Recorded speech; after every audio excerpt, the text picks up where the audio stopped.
নমস্কার, welcome to my channel. বন্ধুরা, আজ তোমাদের সঙ্গে শেয়ার করছি মাফিনের রেসিপি। তাহলে চলো দেখে নিই কীভাবে বানানো হচ্ছে এই মাফিন। আর পুরো ভিডিওটি দেখার অনুরোধ রইল বন্ধুদের কাছে। মাফিন বানানোর জন্য যে উপকরণগুলো লাগবে সেগুলো দেখিয়ে দিচ্ছি।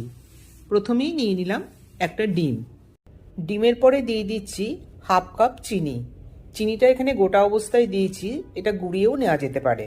ডিম আর চিনি দেওয়ার পর খুব ভালোভাবে মিক্সড করে নিতে হবে। তার জন্য এখানে 1 থেকে 2 মিনিট টাইম দিতে হবে। ডিম আর চিনিটা খুব ভালোভাবে ফেটিয়ে নেওয়া হয়ে গেছে। এরপরে আর যা লাগবে সেগুলো দেখিয়ে দিচ্ছি।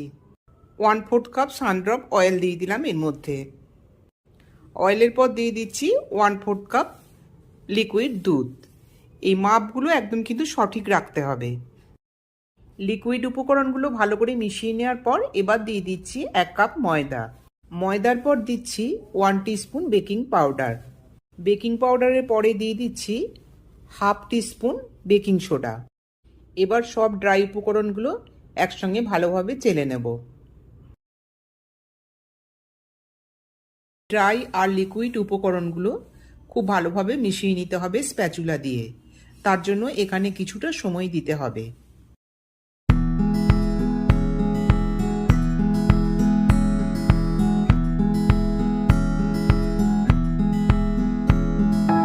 ব্যাটারটা 80% মতো রেডি হয়ে গেছে। আরও 2-1টা জিনিস এখানে দেওয়ার আছে, সেগুলো দিয়ে তারপর আবার ফাইনালি ব্যাটারটা তৈরি করে নেব।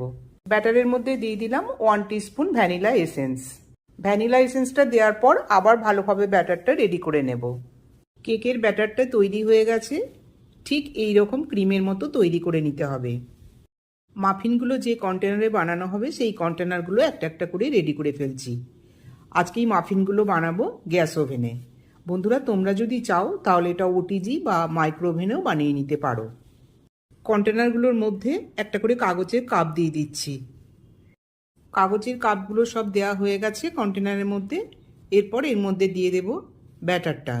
ব্যাটারটা পুরো ভর্তি করে দিলে হবে না, তাহলে কেকটা যখন ফুলবে তাহলে বাইরে পড়ে যাবে, সেজন্য সেইটা বুঝে একটু কম করে দিতে হবে। ব্যাটারটা কন্টেনারের মধ্যে দেওয়া হয়ে গেছে।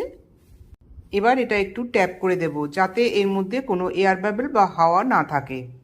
গ্যাসের মধ্যে একটা কন্টেনার আগে থেকে প্রিহিট করতে দিয়েছিলাম। একদম হাই টেম্পারেচারে 5 মিনিট এটা প্রিহিট করে নিয়েছি। এখন এটা ঢাকা দিয়ে দিচ্ছি আর মিডিয়াম ফ্লেমে 20 মিনিট দিলাম বেক করার জন্য। 20 মিনিট হয়ে গেছে। এবার ঢাকাটা খুলে দেখে নিচ্ছি মাফিনটা কেমন হয়েছে। মাফিনগুলো খুব সুন্দর রেডি হয়ে গেছে।